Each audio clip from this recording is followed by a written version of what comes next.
بالله من الشيطان الرجيم.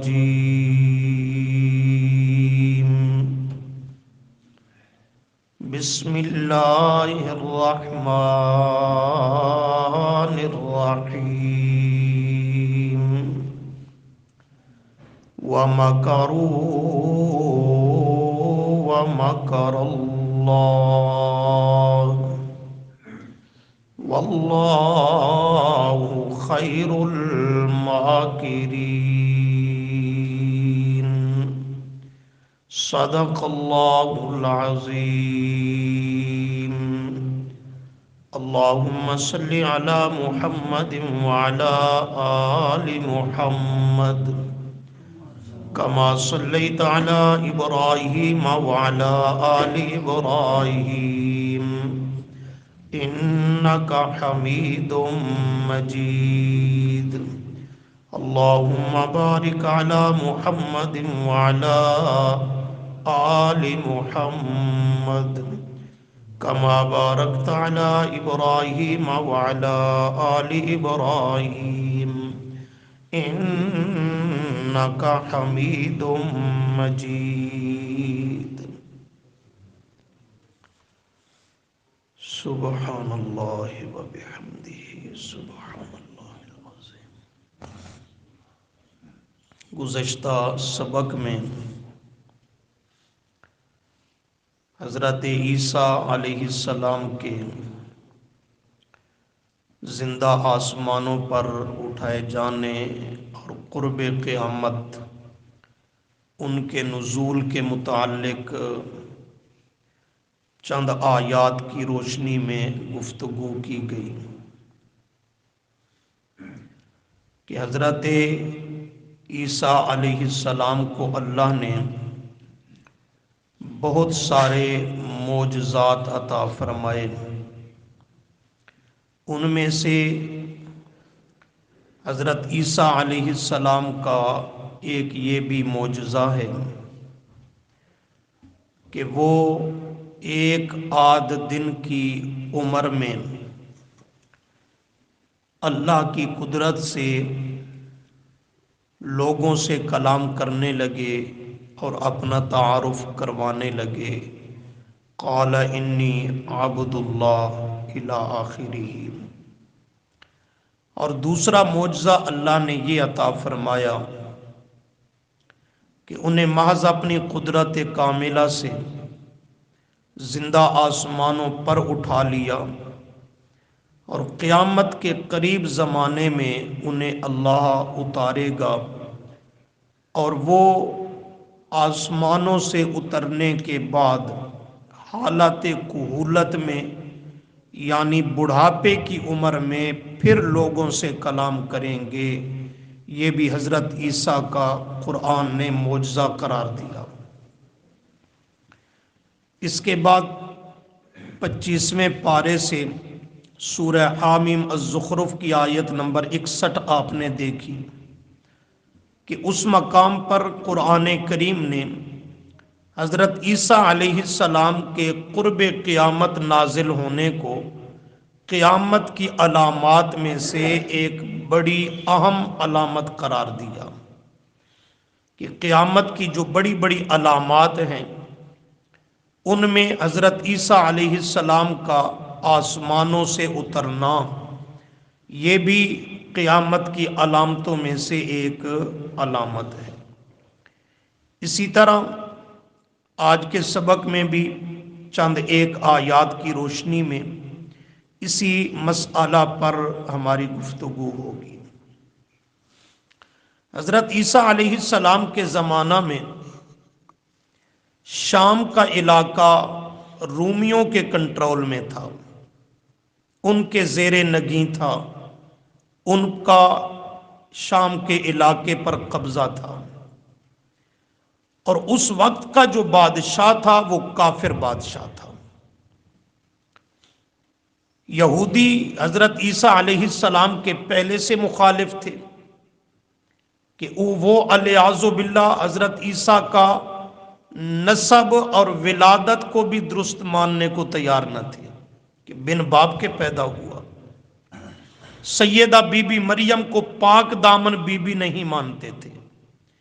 پھر حضرت عیسیٰ علیہ السلام نے جب اللہ کی وحدانیت، اپنا مشن لا الہ الا اللہ کو بیان کرنا شروع کیا تو یہودیوں کے پورے مذہب پر رد پڑا، ضرب لگی، تو وہ پہلے سے زیادہ مخالفت پر اتر آئے۔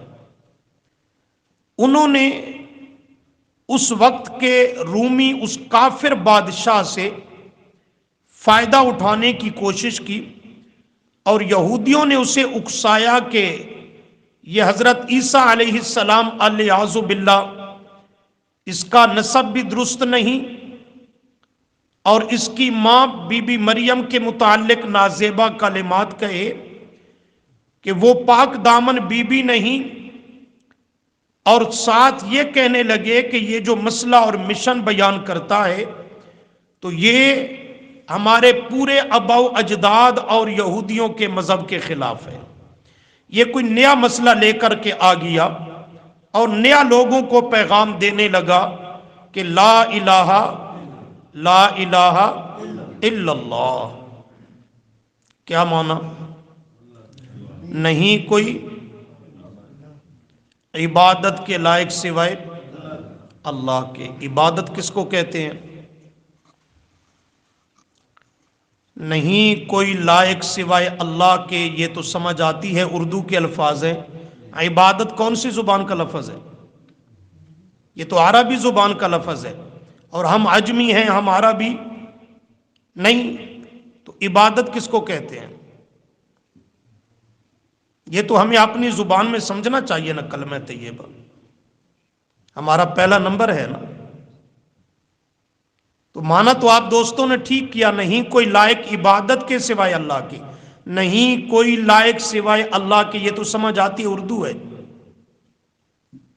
عبادت تو عربی زبان کا لفظ ہے، اس کا معنی کوئی اپنی بولی میں کرو جو سمجھ آنے والی ہو، کوئی اور معنی کرو۔ جماعت والے ساتھی بالخصوص، نہیں کوئی معبود سوائے اللہ کے، نہیں کوئی سوائے اللہ کے، تو بات سمجھ آتی ہے۔ معبود، جو الہ کا معنی ہم نے کیا کیا؟ معبود۔ یہ معبود کون سی زبان ہے؟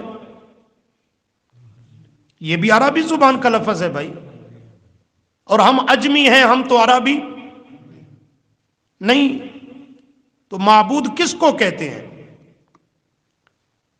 یہ لفظ چار ہیں، کتنے؟ چار۔ لا الہ الا اللہ، ان میں تین لفظ آسان ہیں۔ لا کا معنی نہیں، اردو میں اس کا ترجمہ ہم نے کر دیا، بات سمجھ آ گئی، نہیں، آگے الہ کو چھوڑ رہا ہوں۔ اللہ کا معنی سوائے یا مگر، یہ بھی اردو کے الفاظ ہیں، سمجھ آتے ہیں۔ اللہ اللہ، یہ بھی سمجھ آتا ہے۔ الہ کا کیا معنی ہے؟ لائق عبادت کے، تو لائق تو سمجھ آتا ہے، کہ سمجھ آتا ہے، اردو کے الفاظ ہیں، عبادت تو عربی ہے۔ اس کا معنی آپ دوستوں نے کیا، نہیں کوئی معبود، الہ کا معنی کیا کر دیا اب؟ معبود۔ تو الہ بھی عربی زبان کا لفظ ہے، معبود بھی عربی زبان کا لفظ ہے۔ ایک عربی کے لفظ کا ہم نے دوسرے عربی کے لفظ سے معنی کر دیا، اپنی بولی میں معنی کرو، اور کوئی معنی بولو۔ نہیں کوئی لائق پوجا کے، نہیں کوئی لائق سوائے اللہ کے، یہ تو بات سمجھ آتی ہے۔ پوجا کون سی زبان ہے؟ یہ تو اردو نہیں ہے، یہ تو فارسی ہے۔ ایران والے سمجھیں، فارسی بولنے سمجھنے والے سمجھیں، ہم تو اہل فارس نہیں ہیں، ہمیں تو اپنی اردو میں کوئی اس کا معنی چاہیے۔ کیوں جی پریشان تو نہیں ہو رہے؟ یہ اہم بات کی طرف آپ کو توجہ دلا رہا ہوں۔ اور کوئی معنی کرو۔ پرستش، پرستش بھی فارسی کا لفظ ہے۔ بندگی، بندگی بھی فارسی کا لفظ ہے۔ ہم نے اپنے پہلے نمبر کو بھی نہیں سمجھا پوری طرح، اپنی زبان میں، اپنی زبان میں۔ آپ دوستوں پہ شکوہ نہیں ہے، بڑے بڑے علماء نے نہیں سمجھا، سمجھا ہے تو وہ اندر سینے میں رکھا ہوا ہے، قوم کو نہیں سمجھایا، قوم کو نہیں سمجھایا۔ الہ کا معنی اپنی زبان اور بولی میں چاہیے، یہ علماء سے پوچھو، یہ بزرگوں سے پوچھو، یہ جتنے معنی کیے جاتے ہیں، نہیں کوئی لائق سوائے، نہیں کوئی لائق عبادت کے سوائے اللہ کے، عبادت عربی ہے، نہیں کوئی معبود سوائے اللہ کے، معبود پھر عربی ہے، نہیں کوئی پوجا کے لائق سوائے اللہ کے، پوجا فارسی، نہیں کوئی پرستش کے لائق سوائے اللہ کے، پرستش فارسی، نہیں کوئی بندگی کے لائق سوائے اللہ کے، لفظ بندگی پھر فارسی۔ ہماری زبان تو آئی کوئی نہیں اس میں، اپنی زبان میں الہ کا معنی کرنا چاہیے۔ تو اس پر قرآن کریم کی 20 آیات موجود ہیں، علماء کی عبارات موجود ہیں، جن میں الہ کا معنی ہماری اپنی بولی اردو میں واضح کیا گیا ہے، اس کے مفہوم کو ذکر کیا گیا ہے۔ تو اس کی تفصیل میں نہیں جانا چاہتا، صرف ایک جملے میں بات سن لیجئے، ایک جملے میں بات سن لیجئے۔ الہ اس ذات کو کہتے ہیں کہ جو ذات عالم الغیب ہو اور مختار کل ہو۔ الہ اس ذات کو کہتے ہیں جو عالم الغیب، غیب دان ہو، اور مختار کل، نفع نقصان کے پہنچانے پر اسے قدرت حاصل ہو، اس کو کہتے ہیں الہ۔ تو لا الہ الا اللہ کا معنی یہ ہے، نہیں کوئی الہ سوائے اللہ کے، کیا معنی؟ نہیں کوئی عالم الغیب سوائے اللہ کے، نہیں کوئی غیبوں کو جاننے والا سوائے اللہ کے، نہیں کوئی بغیر اسباب کے سننے والا سوائے اللہ کے، نہیں کوئی بغیر اسباب کے جاننے والا سوائے اللہ کے، نہیں کوئی بغیر اسباب کے دیکھنے والا سوائے اللہ کے، نہیں کوئی مختار کل سوائے، نہیں کوئی نفع پہنچانے کی طاقت رکھتا سوائے، نہیں کوئی نقصان سے بچانے کی طاقت رکھتا سوائے اللہ کی۔ لا الہ الا اللہ کا معنی ہماری اپنی زبان سمجھ آنے والی بولی میں یہ معنی ہے۔ کچھ سمجھے ہو کہ نہیں سمجھے؟ اس کے یہ معنی جو کرتے ہو یہ ٹھیک ہیں، پر سمجھ سے باہر ہیں۔ عبادت، معبود، پوجا، پرستش، یہ سب ہماری بولیاں نہیں ہیں، عربی ہے یا فارسی ہے، اپنی بولی میں معنی یہی ہے۔ اور اس پر 20 آیات موجود ہیں کہ اللہ کریم کے علاوہ کوئی کائنات کی ہستی، نبی ہو یا غیر نبی ہو، کوئی بڑے سے بڑا، حتیٰ کہ سید الانبیاء صلی اللہ علیہ وسلم کی ذات گرامی کیوں نہ ہو، اللہ کے سوا الہ کوئی نہیں۔ کیا معنی؟ اللہ کے سوا غیب دان کوئی نہیں، اللہ کے سوا بغیر اسباب کے سننے، دیکھنے، جاننے والا کوئی نہیں۔ اللہ کے علاوہ عزت، ذلت، موت، زندگی، نفع نقصان کا مالک و مختار کوئی نہیں۔ یہ ہے ہماری اپنی بولی اور زبان میں لا الہ الا اللہ کا معنی۔ لا الہ، آئندہ بیان میں اسی انداز کے ساتھ بیان کیا کریں، پہلے نمبر کی وضاحت اسی طرح ہونی چاہیے۔ تو حضرت عیسیٰ علیہ السلام نے یہ مسئلہ شروع کیا، تو یہودی کہنے لگے اس بادشاہ کو، رومیوں کا جو بادشاہ کافر تھا، کہ اس نے ہمارے مذہب پہ بھی ضرب لگا دی، آپ کا بھی منکر ہے، قوم کے معبودوں کا منکر ہے۔ تو اس کافر بادشاہ نے حضرت عیسیٰ علیہ السلام کو سولی پہ چڑھانے کا فیصلہ دے دیا کہ اعوذ باللہ اسے پکڑو، اسے ہم سولی پہ لٹکائیں گے، وہ زندہ رہنے کے قابل نہیں۔ یہ انہوں نے اس پہ مشورے کیے، میٹنگیں کی، انہوں نے یہ پورا پالان تیار کیا۔ اللہ فرماتے ہیں وہ بھی تدبیریں کر رہے تھے، ہم بھی تدبیریں کر رہے تھے۔ وہ زمین پہ حضرت عیسیٰ کو مارنے اور سولی دینے کی کوششیں کر رہے تھے، ہم عرشوں پہ حضرت عیسیٰ کو اپنی قدرت سے بچانے کے فیصلے کر رہے تھے۔ چنانچہ اس آیت میں اسی کا مضمون ہے۔ فرمایا وَمَا كَرُوا وَمَا كَرَ اللَّهُ وَمَا كَرُوا، سورہ آل عمران آیت نمبر 54۔ لفظ مکر، اس کو تھوڑا سا سمجھیں، لفظ کیا آ رہا ہے؟ مکر۔ یہ ایک لفظ مکر ہماری اردو میں لفظ یہ استعمال ہوتا ہے، اور ایک لفظ ہے عربی کا لفظ مکر۔ ان دونوں میں فرق ہے۔ بعض لوگوں نے اس کا فرق نہیں سمجھا تو انہوں نے پھر بعض اہل حق کے تراجم پہ اعتراض کیا کہ دیکھو جی انہوں نے مکر کی نسبت اللہ کی طرف کر دی، حالانکہ ترجمہ کرنے والے بزرگوں نے نسبت نہیں کی، خود آیت میں ہے وَمَكَرُوا وَمَكَرَ اللَّهُ، مَكَرَ اللَّهُ۔ تو اس کو انہوں نے چونکہ فرق نہیں کیا، عربی کے مکر کو اردو کے لفظ مکر کے ساتھ انہوں نے ڈھال دیا، تو تب ان کو یہ اعتراض کا راستہ اور گنجائش ملی۔ اردو میں جو ہماری بولی میں لفظ استعمال ہوتا ہے مکر کا، یہ ہمیشہ بری چالوں کے متعلق استعمال ہوتا ہے، برے منصوبے، بری چالیں چلنا، کسی کو دھوکہ دینے کی، فریب دینے کی، یہ برے معنوں میں اس کا استعمال ہے ہماری اردو میں۔ مکر کا لفظ اچھے معنوں میں استعمال اس کا نہیں ہوتا، لیکن جو عربی زبان میں لفظ مکر ہے یہ دونوں رخ پہ استعمال ہوتا ہے۔ اس سے اچھی تدبیر بھی اور بری تدبیر بھی، اچھا منصوبہ بھی برا منصوبہ بھی، اس سے خیر خواہی بھی بدخواہی بھی، یہ دونوں معنوں میں عربی زبان میں استعمال ہوتا ہے، لیکن اردو میں ایک ہی معنی میں استعمال ہوتا ہے، اور وہ خرابی، برائی، ناپسندیدگی کے معنی میں استعمال ہوتا ہے۔ تو اردو کا لفظ مکر الگ ہے، بری چالیں، بری تدبیریں، ناپاک عزائم، برے منصوبے، دھوکے، فراڈ، فریب، دجل پہ مبنی نقصان اور ضرر کے پالان اور منصوبے، یہ اردو کا لفظ مکر اور اس کا مفہوم لیا جاتا ہے، لیکن عربی میں یہ دونوں رخ پہ استعمال ہوتا ہے۔ اس سے اچھے فیصلے بھی، برے بھی، اس سے اچھی تدبیریں بھی اور بری بھی۔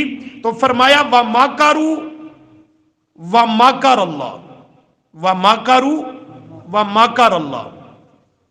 اللہ فرماتے ہیں ان یہودیوں نے تدبیریں کی، تدبیر، منصوبہ، وَمَكَرُوا، اور انہوں نے مکر کیا، تدبیریں کی، یہودیوں نے بری تدبیریں کی۔ اب یہ لفظ مَكَرُوا جو پہلا آ رہا ہے یہ بری تدبیروں کے بارے میں اس کا استعمال ہے، کہ یہودیوں نے حضرت عیسیٰ کو سولی پہ چڑھانے، مٹانے، ختم کرنے اور مارنے کی بری تدبیریں کی، لیکن اللہ فرماتے ہیں وَمَكَرَ اللَّهُ، اور اللہ نے بھی تدبیر کی ہے۔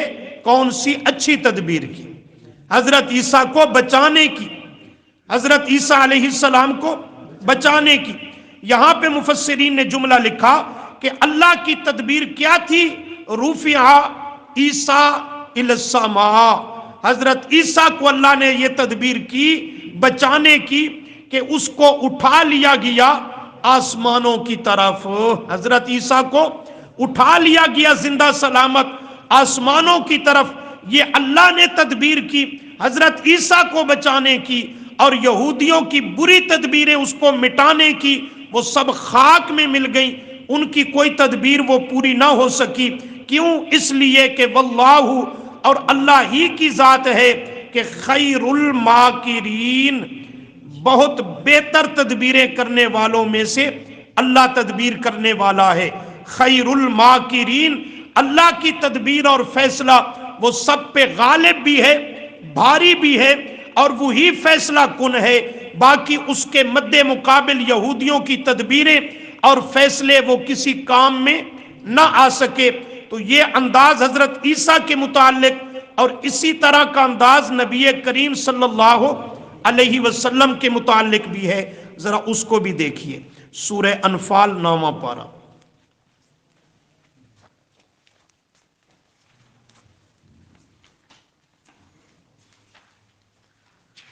اللہ اکبر کبیرہ، صفحہ ہے 286، سورہ انفال صفحہ نمبر 286، 9واں پارہ۔ آیت نمبر سورہ انفال کی 30، صفحے کی آخری 2 سطریں دیکھنی ہیں، صفحے کی آخری 2 سطریں، صفحہ 286، صفحے کی آخری 2 سطریں مل گیا جی؟ فرمایا وَإِذْ يَمْكُرُ بِكَ الَّذِينَ كَفَرُوا لِيُثْبِتُوكَ أَوْ يَقْتُلُوكَ أَوْ يُخْرِجُوكَ وَيَمْكُرُونَ وَيَمْكُرُ اللَّهُ وَاللَّهُ خَيْرُ الْمَاكِرِينَ۔ مضمون وہی ہے، وہاں حضرت عیسیٰ کے متعلق اور یہاں نبی کریم صلی اللہ علیہ وسلم کے متعلق ہے کہ جب نبی علیہ السلام نے یہی لا الہ الا اللہ مکہ معظمہ میں بیان کیا تو اہل مکہ کفار وہ ہر ممکن کوشش کرتے رہے، ہتھ کنڈے اور پراپے گنڈے اختیار کرتے رہے، مگر نبی علیہ السلام کے مشن کو نہ روک سکے نہ دبا سکے۔ بالآخر انہوں نے بھی ایک دار الندوہ میں اپنی میٹنگ اور اجلاس بلایا اور اس میں انہوں نے فیصلہ کرنا چاہا کہ نبی علیہ السلام کا راستہ کس طرح روکا جا سکتا ہے، اس ابھرتے ہوئے مشن کو کس طرح دبایا جا سکتا ہے۔ تو انہوں نے مختلف آراء اور مشورے دینے لگے، اور بعض روایات کے مطابق ان میں ابلیس بھی انسانی شکل میں شامل ہوا تھا۔ ابلیس خود لعین بھی انسانی شکل میں حاضر ہوا اور ان کفار کی مجلس اور اس میٹنگ میں شامل ہوا۔ کسی نے کہا نبی علیہ السلام کے متعلق کہ آپ صلی اللہ علیہ وسلم کو والعیاذ باللہ قید کر دو، نہ باہر نکل سکے گا، جا سکے گا، نہ لا الہ الا اللہ کی صدا لگا سکے گا، اس کو قید کر دو۔ تو جو ذمہ داران بڑے بڑے بیٹھے تھے انہوں نے کہا نہیں، اگر قید کر لیا تو اس کے یار جانثار اصحاب رضی اللہ عنہم وہ اپنی جانوں پہ کھیل جائیں گے، جانیں وار دیں گے، لیکن اپنے محبوب کو ہم سے چھڑا لیں گے، وہ قید کی حالت میں اپنے نبی کو کبھی بھی برداشت نہیں کریں گے۔ یہ تو اچھا مشورہ نہیں ہے، کامیاب پروگرام نہیں، کوئی اور کام کرنا چاہیے۔ تو کسی نے رائے دی سے جلا وطن کر دو، مکہ معظمہ سے نکال دو، تو کہنے لگے نہیں، اس کا مشن بڑا پاکیزہ مشن ہے، اس کی تعلیمات بڑی پاکیزہ تعلیمات ہیں، اس کے اخلاق بہت اعلیٰ ہیں، اس کا مشن بہت صاف اور ستھرا ہے، یہ جس علاقے میں جائے گا، بستی اور وطن اور ملک میں جائے گا، وہاں سے اپنے ماننے والے تیار کر کے پھر ہم پہ چڑھائی کرے گا، قافلہ لشکر لے کر کے پھر آ جائے گا اور پھر ہمارے قابو سے معاملہ باہر ہو جائے گا۔ لہٰذا جلا وطن کرنا یہ بھی کوئی کامیاب مشورہ نہیں ہے۔ تو یہی ابلیس ملعون بولا اور کہنے لگا بس ایک ہی صورت ہے کہ اسے معاذ اللہ قتل کر دو، اس کے سوا کوئی راستہ نہیں ہے، اسے کیا کر دو؟ قتل کر دو۔ کون سی دشمنی تھی؟ کوئی ذاتیات کا جھگڑا تھا؟ کوئی رشتے ناطے کا تنازع تھا؟ کون سا اختلاف تھا؟ یہی لا الہ الا اللہ، لا الہ الا اللہ، یہی اختلاف تھا۔ تو آخر کار فیصلہ یہی ہوا کہ نبی علیہ السلام کو قتل کر دو۔ کیسے کریں؟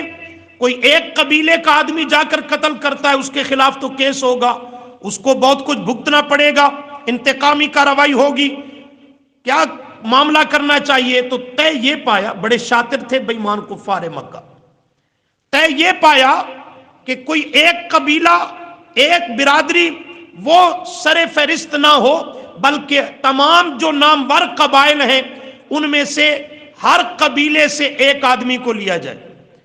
جب بہت سارے قبائل مل کر یہ کام کریں گے تو پھر انتقامی کارروائی نہیں ہو سکے گی، کس کس سے مقابلہ کیا جا سکے گا، لہذا سب کی جان بچ جائے گی۔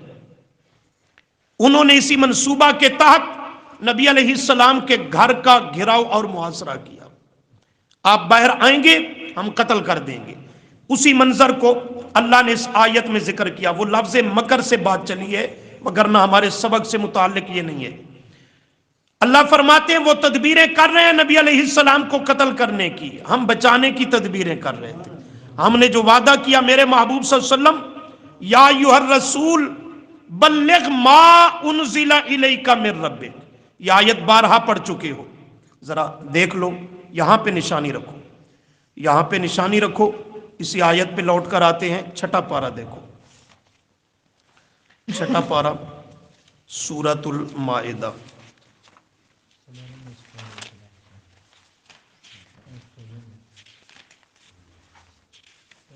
یہاں پہ نشانی رکھنا جی۔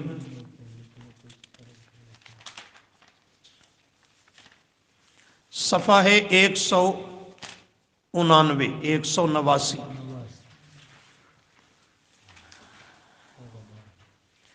دوسری سطر صفحے کی رکوع سے، رکوع سے آیت نمبر سورۃ المائدہ کی 67 67 مل گیا جی۔ فرمایا یا ایھا الرسول، دیکھو ذرا سبق کو، یا ایھا الرسول، اللہ نے فرمایا اے رسول مکرم صلی اللہ علیہ وسلم، لفظ رسول پہ الف لام کو داخل کیا، الرسول، یہ آپ کی عظمت کے اظہار کے لیے۔ رسول تو پہلے بھی بہت آئے، لیکن آئے عظیم الشان رسول، سب سے برتر اور بالا قدر رسول۔ بلغ، کیا کرو؟ بلغ، لفظی معنی پہنچاؤ، ابلاغ پہنچانا، بلغ تبلیغ کرو، بلغ تبلیغ کرنا، یہ میرے محبوب کا منصبی فریضہ ہے۔ تبلیغ کرنا یہ نبی کریم صلی اللہ علیہ وسلم کا منصبی فریضہ ہے، اس لیے اسی فریضہ کے بیان اور اظہار کے لیے حکم دیا اے رسول مکرم صلی اللہ علیہ وسلم بلغ، تبلیغ کرو، کس چیز کے ذریعے؟ فرمایا ما، اس چیز کے ذریعے، ما اس چیز کے ذریعے، انزلہ جو نازل کی گئی، انزلہ جو نازل کی گئی۔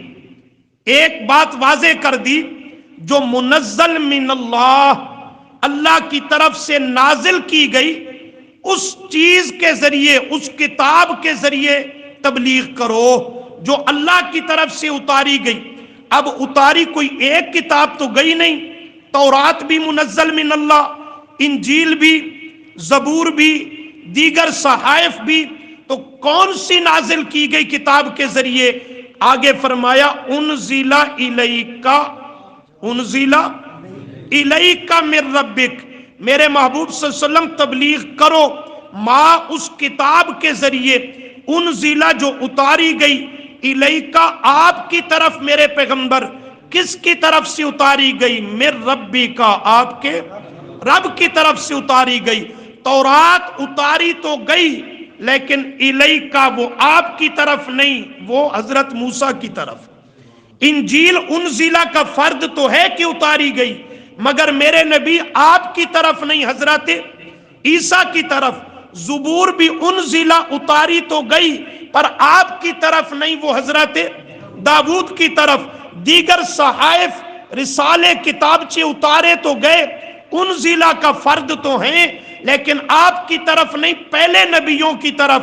آپ نے اس کتاب کی تبلیغ کرنی ہے، انزل الیک من ربک، جو آپ کی طرف آپ کے رب نے اتاری اور نازل فرمائی ہے۔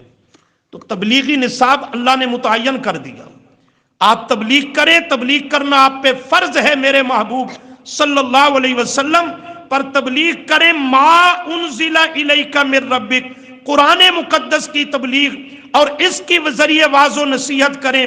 وَإِن لَمْ تَفْعَلْ، وَإِن اور اگر، لَمْ تَفْعَلْ تو نے ایسا نہ کیا، تو نے ایسا نہ کیا، بالفرض والمحال، ممکن نہیں، سمجھانے کا انداز ہے۔ اگر آپ نے ایسا نہ کیا، اس قرآن کو بیان نہ کیا، فما بلغت رسالتہ، پس نہیں پہنچایا آپ نے اپنی رسالت کو، پیغام رسالت کو، آپ نے اپنے منصبی فریضے کو پھر لوگوں تک نہیں پہنچایا، اس کا حق ادا نہیں کیا۔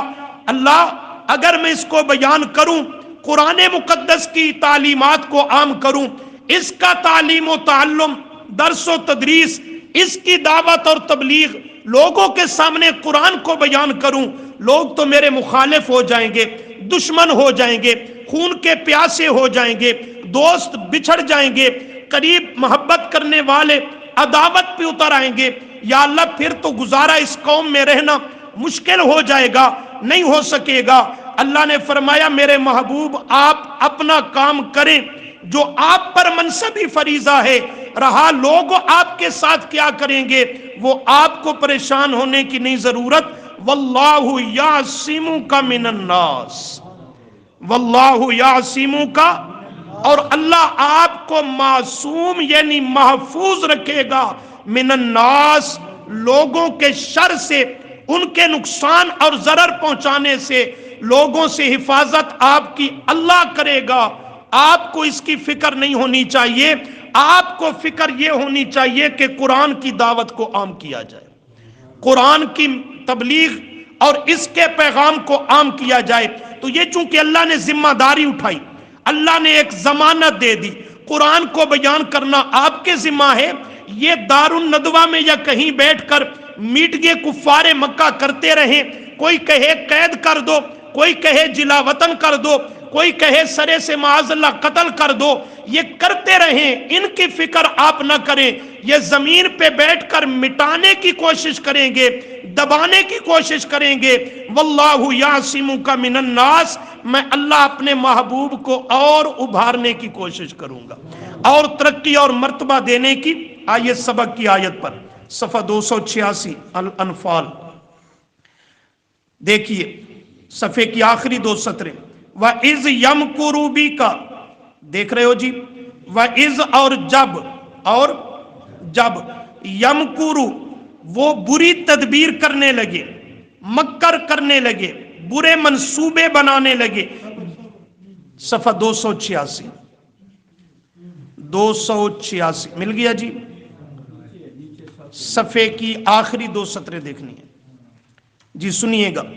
وَإِذْ، واو کا معنی اور از کا معنی جب، یمکرو وہ کیا کرنے لگے، مکر کرنے لگے، ناپاک منصوبے بنانے لگے، بری چالیں چلنے لگے، ناپاک عزائم پہ اتر آئے۔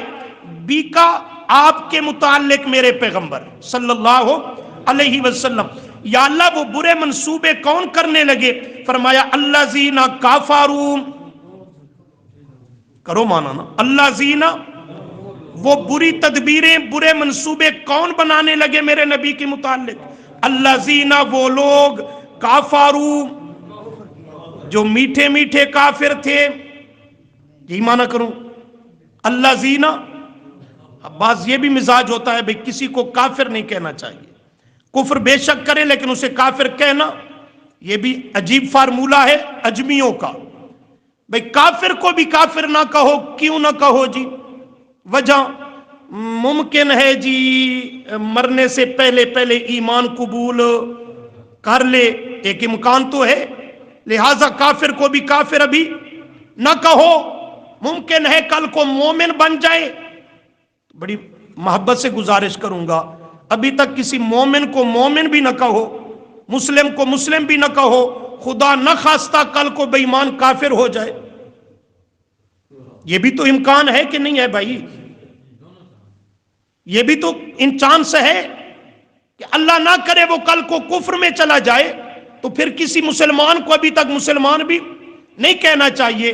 اور بعض حضرات کا خیال ہوتا ہے بھی کافر کو کافر کہنا یہ اخلاق کے خلاف ہے، یہ اخلاق بھی بنایا ہے نا، تو لوگوں نے ایک اپنے ضرورت سے زیادہ صوفی پن کی وجہ اختیار کرنے سے، وگرنہ اس کائنات میں، جمی مخلوقات میں سب سے بلند اخلاق کے عالیہ پہ فائز ہے تو وہ آمنہ کا لال ہے۔ وہ کون ہے؟ امام الانبیاء صلی اللہ علیہ وسلم، جن کے اخلاق کے عالیہ کی بات قرآن نے ذکر کی، انک لعلی خلق عظیم۔ اس کائنات میں میرے محبوب سے خوبصورت اور بہترین اخلاق کے مالک کوئی کائنات کی ہستی نہیں آئی، اگر ہے تو وہ آمنہ کا لال ہے۔ اور بخاری میں حدیث ہے، امی جان سے پوچھا گیا، ام المؤمنین سیدہ عائشہ صدیقہ رضی اللہ تعالی عنہا سے، کہ امی جان ہمارے محبوب کے اخلاق کیسے تھے، آپ صلی اللہ علیہ وسلم کا سیرت کردار کیسا تھا؟ امی جان آگے سے پوچھتی ہے، اے سوال کرنے والے اپنے نبی کے اخلاق کے بارے میں، اما تقرأ القرآن، تو نے قرآن کو کبھی نہیں پڑھا؟ امی جان قرآن تو پڑھتا ہوں۔ فرمایا قرآن پڑھتا ہے تو کانا خلقہ القرآن، پورا قرآن ہی تو میرے نبی کے اخلاق ہے، پورا قرآن ہی تو میرے نبی کا اخلاق ہے۔ تو جس کا اخلاق رب کا کلام ہو، اس سے بہتر اخلاق والی کائنات میں کوئی ہستی ہو سکتی نہیں۔ اب دیکھنا یہ ہے کہ قرآن میرے نبی کا اخلاق ہے، تو قرآن کون سے اخلاق سکھاتا ہے؟ قرآن یہ اخلاق بتا رہا ہے، وَإِذْ يَمْكُرُ بِكَ الَّذِينَ كَفَرُوا، الَّذِينَ، اور آخری پارہ میں مستقل سورت، قُلْ يَا أَيُّهَا الْكَافِرُونَ، قل میرے نبی فرما دیجئے، یا ایھا الکافرون، اے کافرو۔ کیا خیال ہے، قرآن اخلاق کا درس دے رہا ہے یا اخلاق سے ہٹ کر؟ قرآن کا طرز اور مزاج یہ بتلا رہا ہے، حق کو حق کہنا اخلاق ہے، باطل کو باطل کہنا اخلاق ہے، حلال کو حلال کہنا اخلاق ہے، حرام کو حرام کہنا اخلاق ہے، جائز کو جائز کہنا اخلاق ہے، ناجائز کو ناجائز کہنا اخلاق ہے، سچ کو سچ کہنا اخلاق ہے، جھوٹ کو جھوٹ کہنا اخلاق ہے، اور خوشبو کو خوشبو کہنا اخلاق ہے، بدبو کو بدبو کہنا اخلاق ہے۔ بدبو کو خوشبو کہنا یہ اخلاق نہیں، یہ جہالت ہے۔ باطل کو حق کہنا یہ اخلاق نہیں، یہ جہالت ہے۔ جھوٹ کو سچ کہنا یہ اخلاق نہیں، جہالت ہے۔ کفر کو اسلام قرار دینا یہ اخلاق نہیں، یہ جہالت ہے۔ اخلاق وہی بہتر ہیں اور صحیح معنوں میں وہی اخلاق ہیں جو قرآن اور صاحب قرآن سے ملے۔ اس سے ہٹ کر کوئی فارمولہ اور اصول نہیں ہے اخلاق کا۔ خیر، فرمایا مکر کیے نبی علیہ السلام کے متعلق، الذین کافروا، ان لوگوں نے جنہوں نے کفر کیا۔ کون سے مکر اور برے منصوبے بنائے؟ ان میں ایک، لیثبتوک، تاکہ آپ کو میرے پیغمبر وہ قید کر دیں، یہ ایک مشورہ دیا گیا۔ اور نمبر دو، آگے ایک لفظ چھوڑ کے بول رہا ہوں، او یخرجوک، کہ وہ آپ کو نکال دیں، جلا وطن کر دیں، پر یہ دونوں باتیں نہیں مانی گئیں۔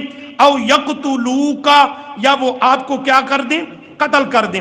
وَيَمْكُرُونَ، وہ اپنی جگہ مکر بری تدبیریں کر رہے تھے۔ اب یہاں مکر کا لفظ کس معنی میں آ رہا ہے؟ بری تدبیریں، ناپاک عزائم اور ارادے۔ اللہ فرماتے ہیں وہ زمین پہ بیٹھ کر کر رہے تھے۔ وَيَمْكُرُ اللَّهُ، اور اللہ بھی تدبیر کر رہا تھا، اور اللہ بھی، تو یہاں یمکر اللہ میں کون سی تدبیر ہے؟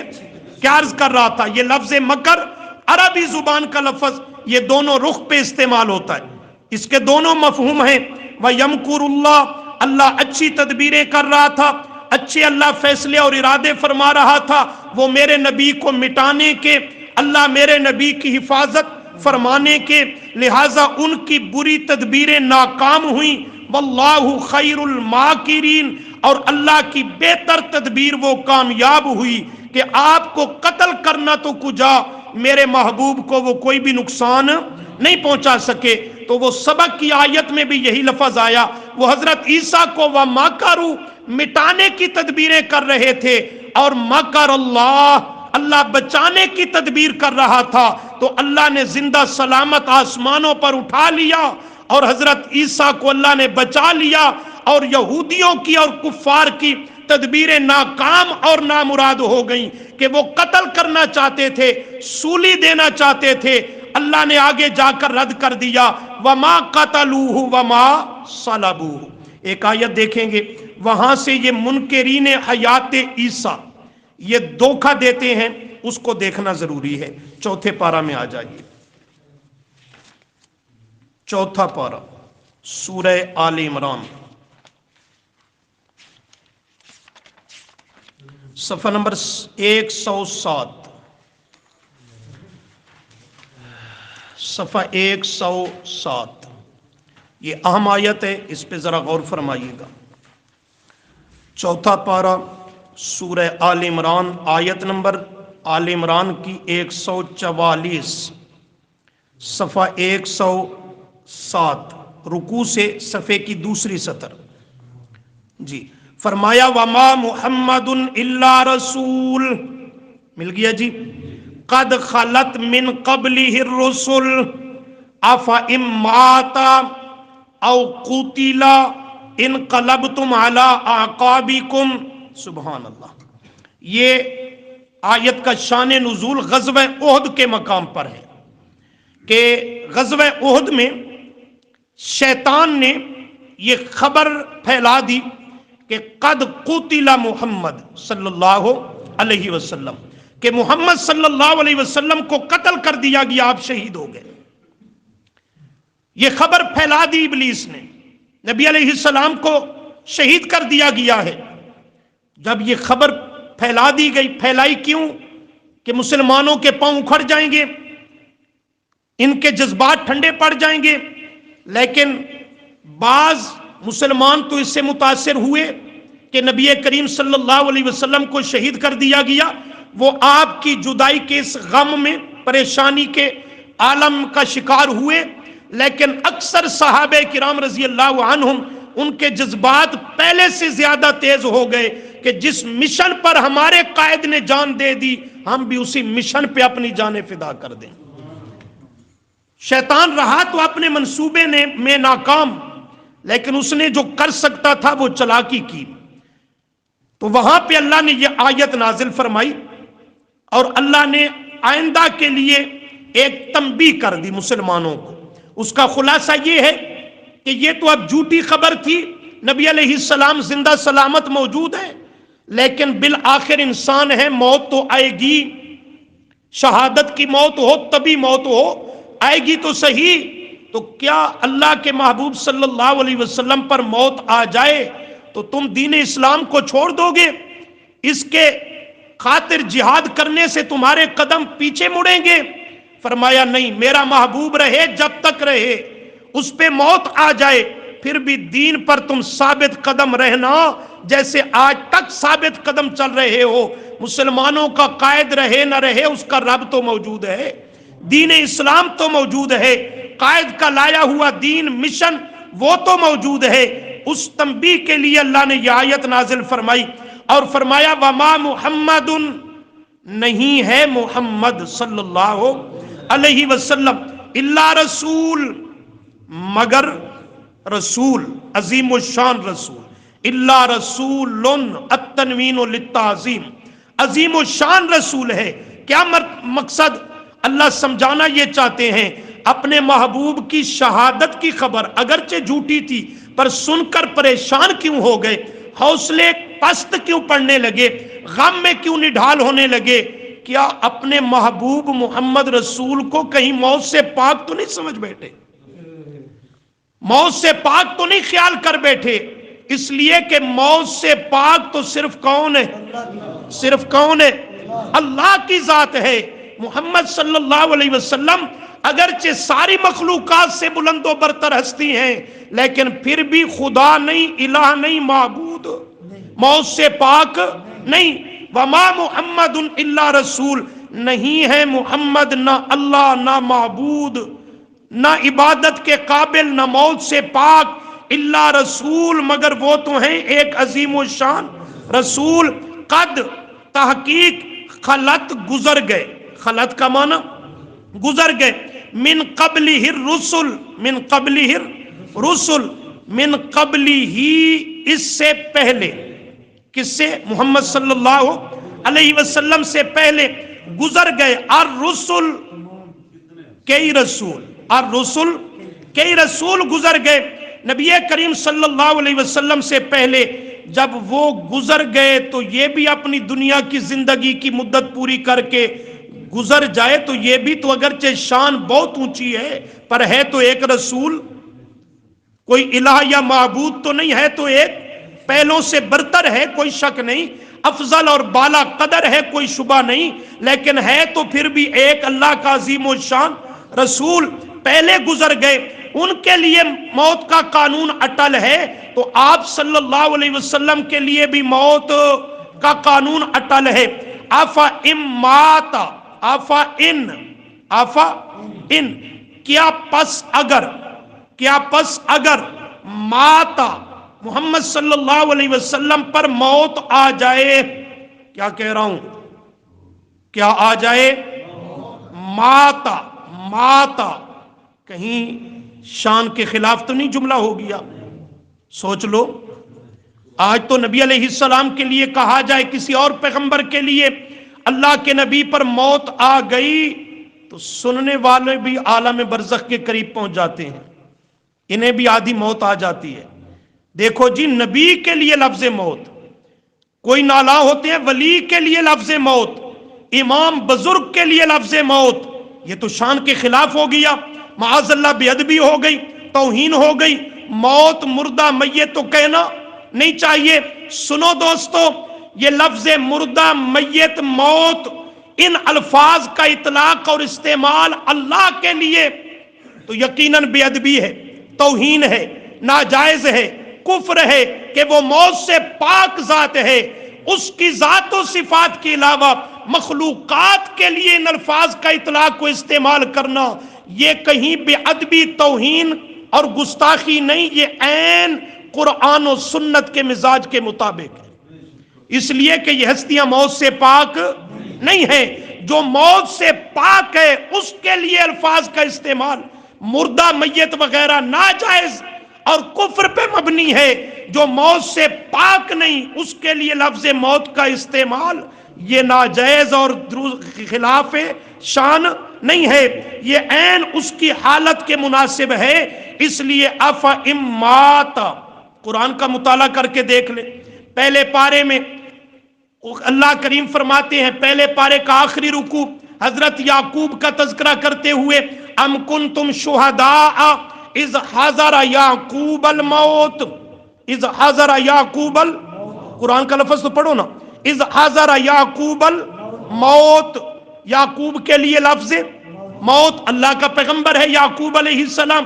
آگے قرآن میں آ جائیے، 22ویں پارہ میں سورہ سبا، حضرت سلیمان علیہ السلام کے لیے ایک ہی آیت میں 2 مرتبہ فلما قضینا علیہ الموت ما دلہم علی موتہ، ایک آیت میں کتنی مرتبہ؟ حضرت سلیمان پیغمبر کے لیے سورہ مریم میں دیکھیے، حضرت یحییٰ کے لیے وسلام علیہ یوم ولد و یوم یموت و یوم یبعث حیا۔ آگے آ جائیے اسی مریم میں حضرت عیسیٰ کے متعلق والسلام علی یوم ولدت و یوم اموت و یوم ابعث حیا۔ اور اسی طرح حضرت ابراہیم علیہ السلام کے لیے سورۃ الشعراء میں حضرت ابراہیم فرماتے ہیں، اللہ وہ ذات ہے کہ جو یمیتنی ثم یحیین،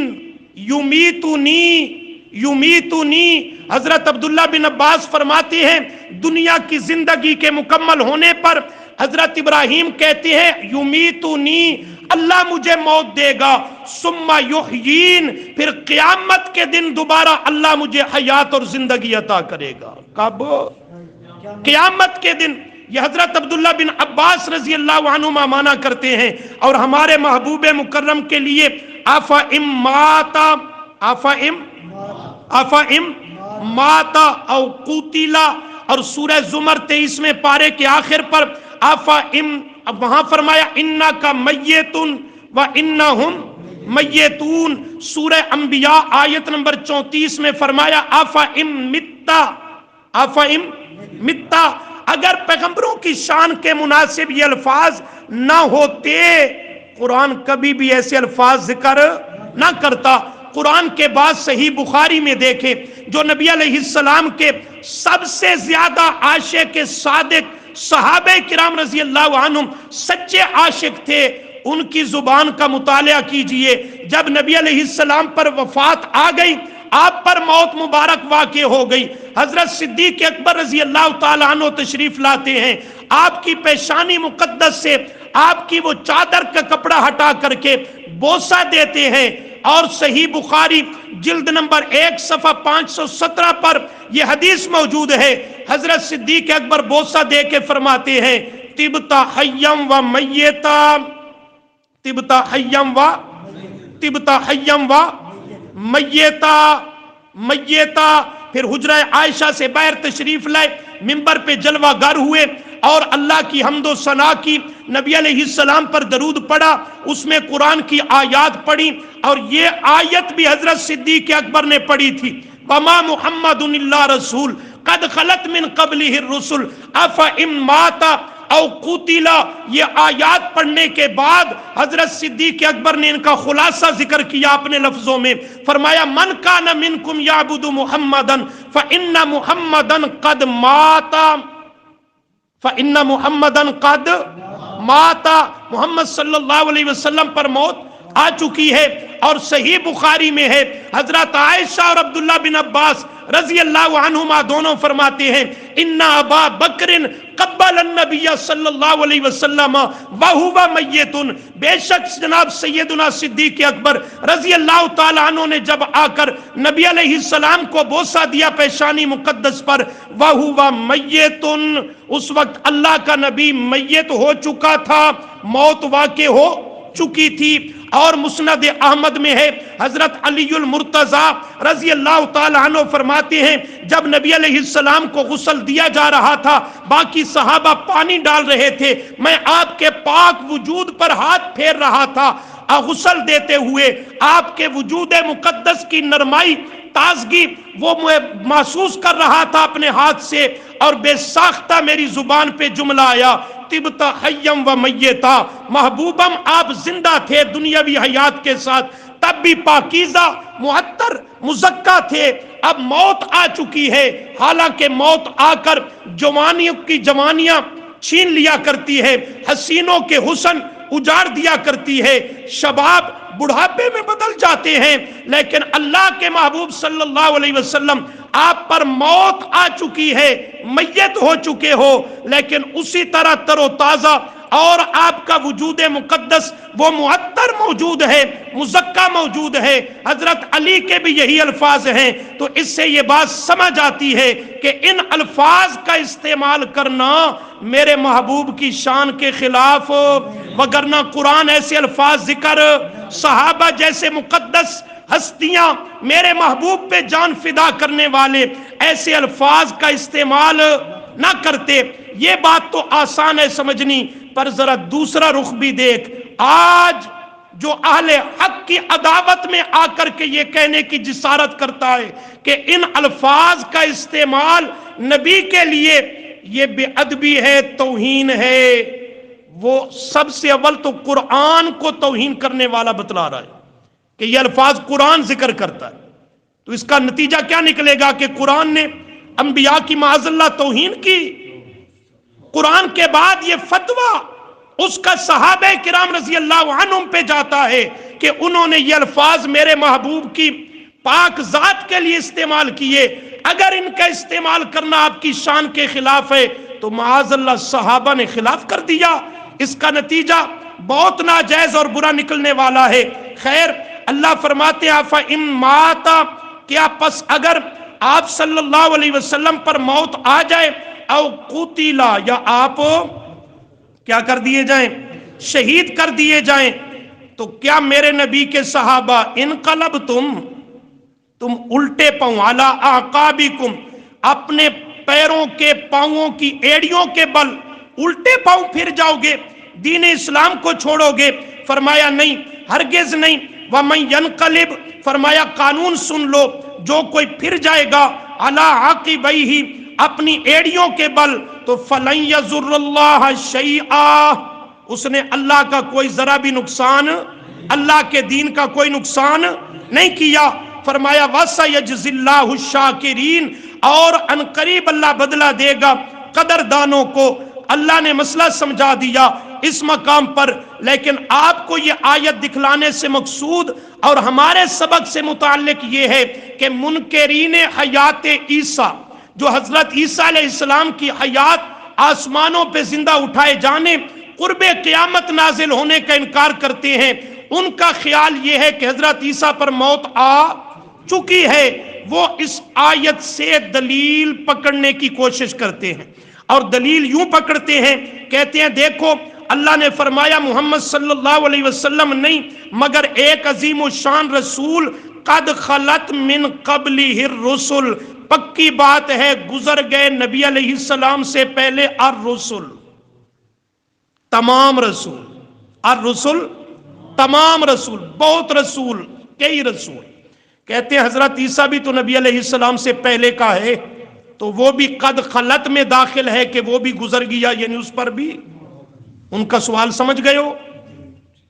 اس پر علمی بحث ہے پر اس کی طرف نہیں جاتا کہ الرسل کا الف لام کون سا ہے، استغراق کا ہے یا عاد خارجی کا ہے؟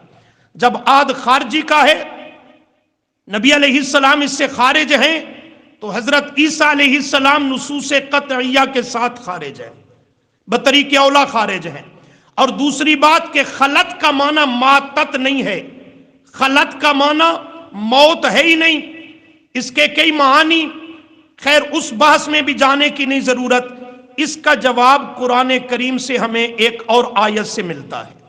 یہ ان کا اشکال ذہن میں رکھیں کہ قد خلت من قبلہ الرسل، من قبلہ ہی نبی علیہ السلام سے پہلے گزر گئے، الرسل کئی رسول، کئی رسول۔ آئیے ذرا آخری آیت اور آخری جملہ دیکھیے، صفحہ 191، چھٹا پارہ، سورۃ المائدہ، صفحہ 191،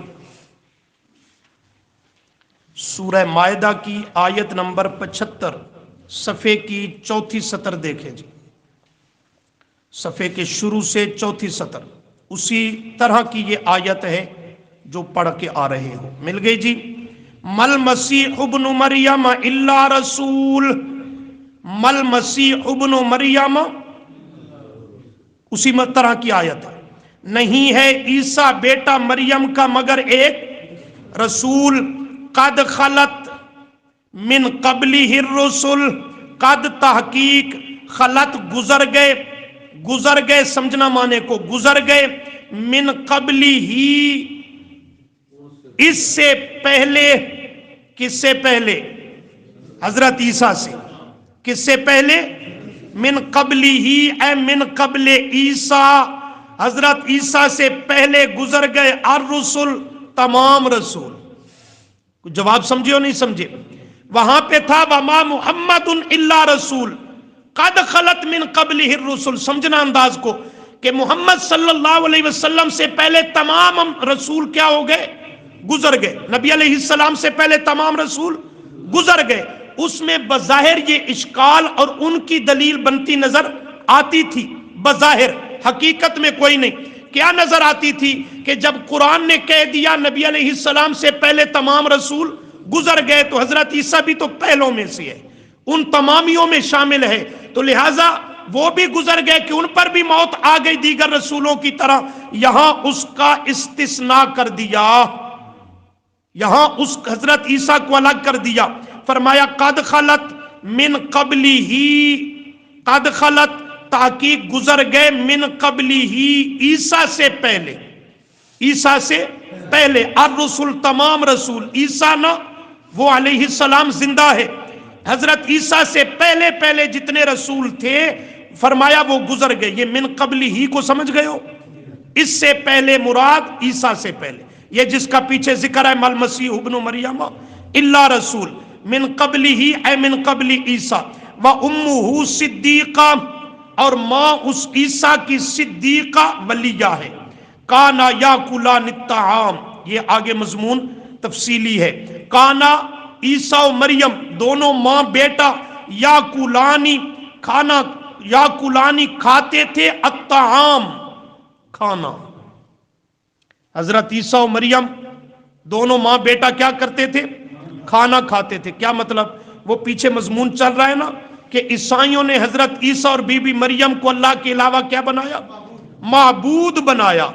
اللہ نے فرمایا معبود وہ ہوتا ہے جو بھوک سے پاک ہوتا ہے، اسے کھانے کی حاجت اور ضرورت احتیاجی نہیں ہوا کرتی۔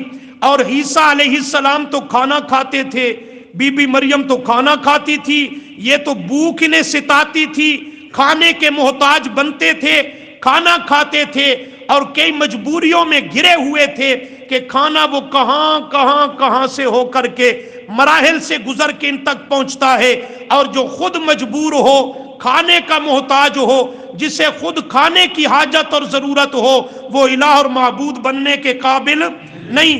انظر، غور کرو، انظر کا معنی دیکھو یعنی رویت قلبی، غور کرو، کیفا کس طرح، نبینو ہم پھیر پھیر کر، کھول کھول کر بیان کرتے ہیں، لہم ان لوگوں کے لیے، الآیات دلائل، الآیات دلائل، اللہ فرماتے ہیں غور تو کرو ہم کیسے کھول کھول کر بیان کرتے ہیں، ثم دلائل کی طرف بھی غور کرو، کتنے واضح عقلی آسان کھول کھول کر ہم ان کے لیے بیان کرتے ہیں، ثم پھر انظر ادھر بھی غور کرو، انا یؤفکون منکرین کیسے بہکے جاتے ہیں اور وہ ماننے سے انکار کرتے پھرتے ہیں۔ اس کا معنی حضرت شیخ القرآن نے کیا اپنی انداز میں رحمت اللہ تعالی علیہ، وہ فرماتے ہیں، اللہ فرما رہا ہے ہم نے آسان ترین دلائل ذکر کیے کہ ایک سادہ لو آدمی بھی ان کو سمجھ سکتا ہے، مسئلہ آسان ہے، حل ہو چکا ہے، اس کو سمجھنا چاہے تو سمجھ سکتا ہے۔ ہمارا بیان کرنا بھی دیکھو اور مشرکوں کا نہ ماننا بھی دیکھو، پر وہ اپنے رنگ میں جملہ یہ بولتے، یا اللہ تیرے سمجھانے پہ بھی قربان جاؤں، اور مشرکوں تھوڑے نہ منن تو بھی میں قربان جاؤں، تو نے سمجھانے میں حد کر دی، مشرک نے ضد میں اور نہ ماننے میں حد کر دی ہے۔ تو اللہ نے یہاں اس کا جواب دے دیا، قد خلت من قبلی ہی، اے من قبل عیسیٰ الرسل، عیسیٰ نہیں، عیسیٰ سے پہلے رسول گزر گئے، ان پر موت آ چکی ہے۔ حضرت عیسیٰ علیہ السلام زندہ آسمانوں پر موجود، اور قرب قیامت ان کا نزول ہوگا۔ اللہ عمل